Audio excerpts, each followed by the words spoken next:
Hey guys, welcome to Cinematographs. This is my series where I choose a certain theme, like director, genre, or region, then watch films relating to that theme for a whole month. It never once crossed my mind to do this deep dive into Studio Ghibli. I feel like it's a production company that is consistently in the hearts of many people, whether or not they watch films religiously. So let's talk about these beloved films, and as usual, going from worst to best.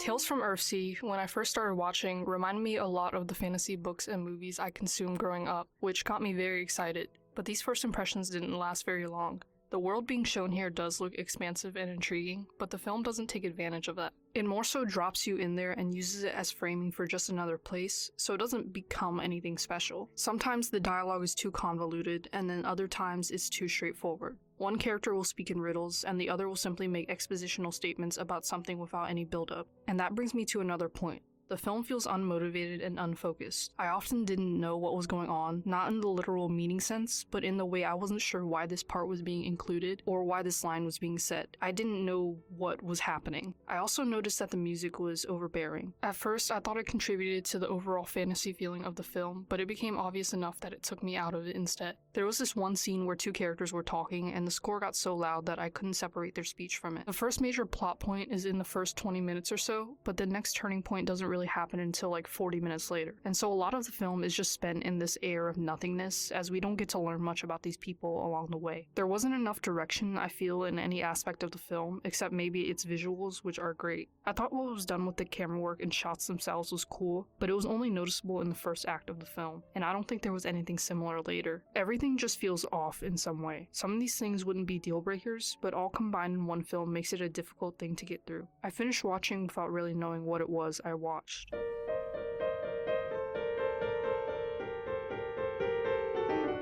This will probably be an upset. I didn't really like Howl's Moving Castle that much. Don't get me wrong, because the visuals are amazing. This has some of the most rich and detailed animation I've ever seen, but I found the story and themes of the film left me wanting more. In a way, with Howl, I felt like I was watching a fanfiction character, just in his lines and overall broodiness, and because of that, it was pretty difficult for me to get into the romance or him and Sophie's interactions in general. And I understand the message of the story and the way the characters develop, but it's not something that intrigues me. I don't have much to say about it because my thoughts on it aren't very deep. I just couldn't get into it, and I don't feel any sort of magic from it in the same way other films here did.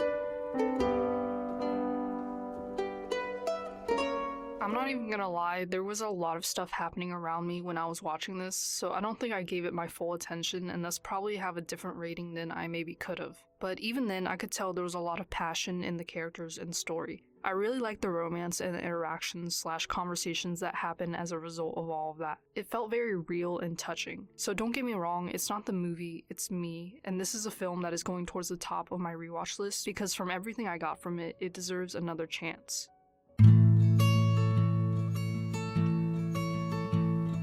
This is honestly the craziest film on this list. It's not the most inventive or expansive of a world, but there are some scenes here that just had me thinking, what? Like the main character calling someone else a fat pig, or her genuinely crashing into the side of a dock. These are not even the most outlandish things ever to happen in a movie, but I don't know, they're all somewhat shocking and unexpected, and that doesn't include the mystery aspect of it either. The relationship between Anna and Marnie is ambiguous, and you can kind of guess that Marnie is a ghost, but at the same time, maybe not. And the ending confirms a lot of the story, but it's almost sudden, so much so that it shatters any illusions. The film balances on the line between fantasy and reality, even in its last few minutes. By the way, none of these are really critiques of the film, just observations. My thoughts on this one are the most complicated because I just don't know what to think. However, I can say that it does feel as if there's some essential piece missing to the puzzle this film is. And maybe that's completely intentional. I liked it, but I wouldn't ever pick it. And I don't see myself rewatching it because, yeah.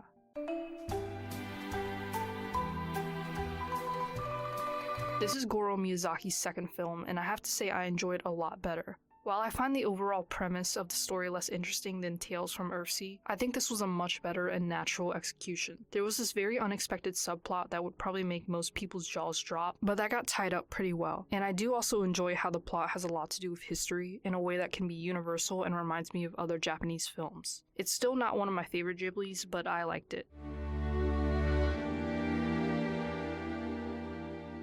So I don't really have anything negative to say about The Red Turtle. It's pretty dialogueless, but that's not very much a critique as it is a unique quality. I thought it was super cute, particularly in the interactions between humans and animals. The animation style is pretty simple, both in its facial expressions and landscaping. For some of these other films, I'll call the styles rich, but I feel this is the opposite. But that's not a bad thing, and it's actually really beautiful when you take a step back and look at it all. However, the film is full of this soothing feeling that makes me more want to fall asleep than anything.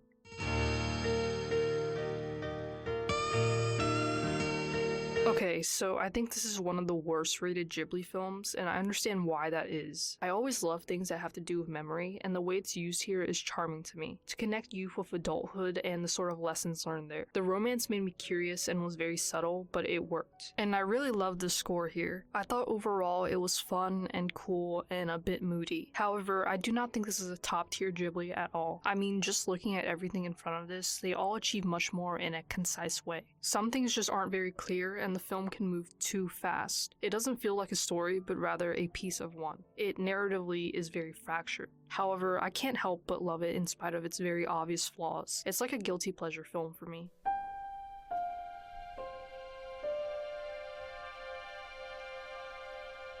Two very controversial Miyazaki opinions in one video is pretty deadly, I think. Like with Howl's, I see the value of Princess Mononoke, and I do understand why it's such a Ghibli classic, but this really comes down to one thing. I just wasn't connected to the story, and it didn't particularly move me, but I feel like it had a bit more substance than Howl's, and that's why it's up here for me. I liked the first act a lot, providing all the background it needed while keeping some room there for more story, but as I spent more time with the film, something wasn't clicking. I wasn't interested in the main character because I felt like he was a pretty bland hero or protagonist, driven only by a moral compass where he wants good for both sides. He doesn't ever change, really, in contrast to what I was expecting in a hero's journey type story, and by the end I was a little checked out. And that's not to say that the film does absolutely nothing for me. To clarify, I know why these things in the film are the way they are, and I know what each character is supposed to represent and such. The film does work in its own language and relays what can be a complex message through visual and narrative simplicity. It ends up creating something beautiful that is more than the sum of its parts, which I can appreciate. But I think it's one of those things where my rating will not change for better or worse on a rewatch because my reason for rating it relatively low is simple. I'm just not super invested in the story, issues presented, or the characters, and so it gets a pretty average rating.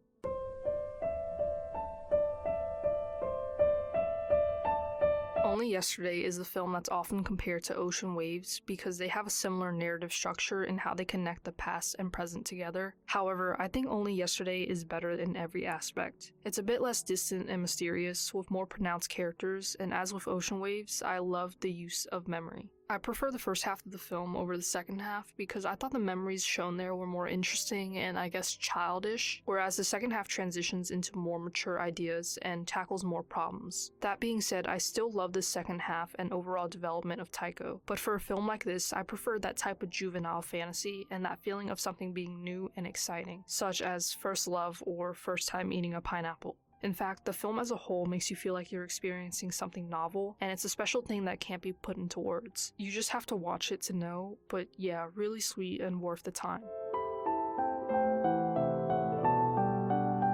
Kiki's delivery service is charming and bright. I found the main character really funny and the story interesting. I think it did get better in the second half because it felt like there was more substance there, but even then I wasn't not enjoying myself at any moment of the film. The interactions between Kiki and her family are sweet, and there are some scenes that make you feel like you're flying as well. Definitely a classic that I can get behind, and probably really motivating in its messages too.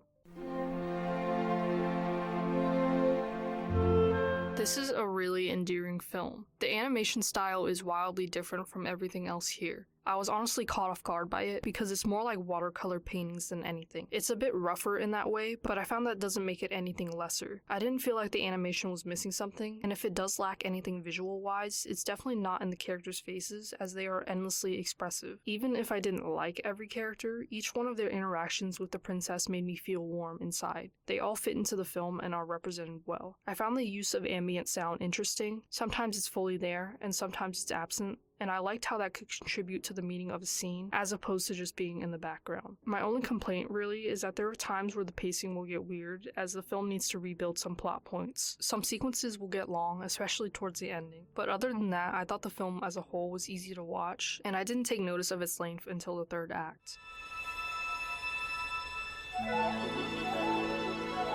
I love Ponyo. I wasn't sure how I was going to feel about it because honestly, this was one of the Miyazaki films that I haven't heard that much about in comparison to his really big ones. But that sort of understatement is reflected in the tones of the film. There's this delicacy in the characters, the idea that all of them want everyone in their lives to face a type of good, and that is very much a centerpiece of the film. Every moment hit right when it needed to, and there was this progression of the story that you didn't even know was going on, from finding Ponyo to learning to love everything about her. The animation, visuals, and voice acting are so alive and freeing. It's just wholesome and cute, and I love it.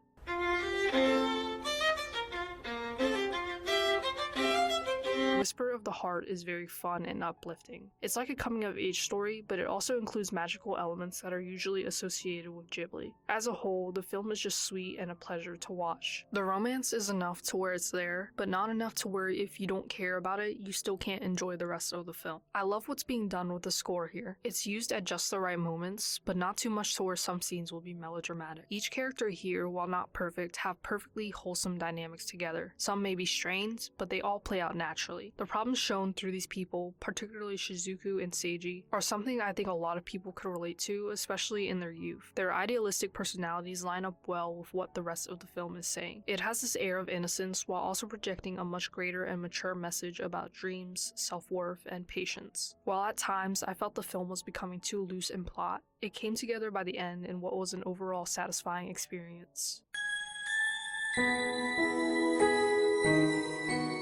This probably won't come as a surprise. If you've been watching my videos for a bit, you'll know that I love the powerful, gut-wrenching stuff, and it's pretty much already written into the plot, watching two kids in the midst of World War II, that there is going to be devastation. The film is an overall beautiful depiction of some of the worst that could, and more than likely did, happen during this time. From the beginning, Grave of the Fireflies plants this feeling that settles in your chest, eventually becoming more and more prominent as the story continues. It's possible that it's hope, or anxiety, or all of the above, and I think one of the reasons why the film hits so hard is because it balances the good with the bad. Seita and Setsuko constantly have the worst handed to them, but after some turmoil, they're back to comforting and laughing with each other until that cycle repeats. And as you spend that time with them, it's difficult to not connect to the characters and hope that they make it out of their horrible conditions, especially because I don't think I ever forgot how young they're supposed to be here. A poetically simple but devastating film, one that is hard to shake off.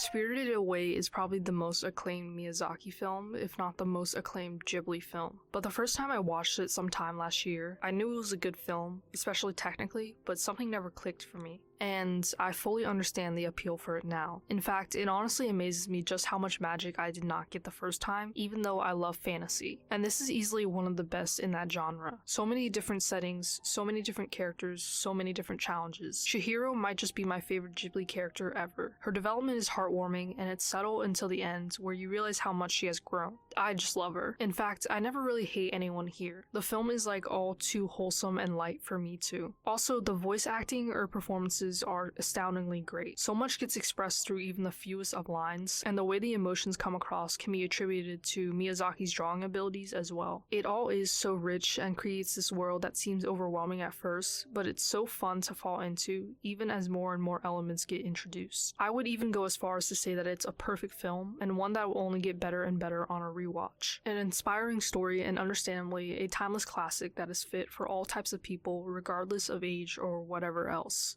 Okay, so that was a month of Studio Ghibli. I overall liked most of these films, but this ranking was very different than others in that I feel all of them are very distinct. Oftentimes, I bounce between some numbers, but I'm pretty confident in how I place these. I'm still not well versed in animation, but I'm surprised at just how well all of the drawings fit the feeling of the film. From the watercolor of Princess Kaguya to the simplicity of the red turtle, all of these films look very different. However, at the heart of them, they share these core qualities: a strong protagonist and an antagonist that brings them closer to realizing something about life. And there are so many messages to pick apart here and there, but after this month, I understand the magic that Ghibli films have and the grip that they've held over film watchers for so long.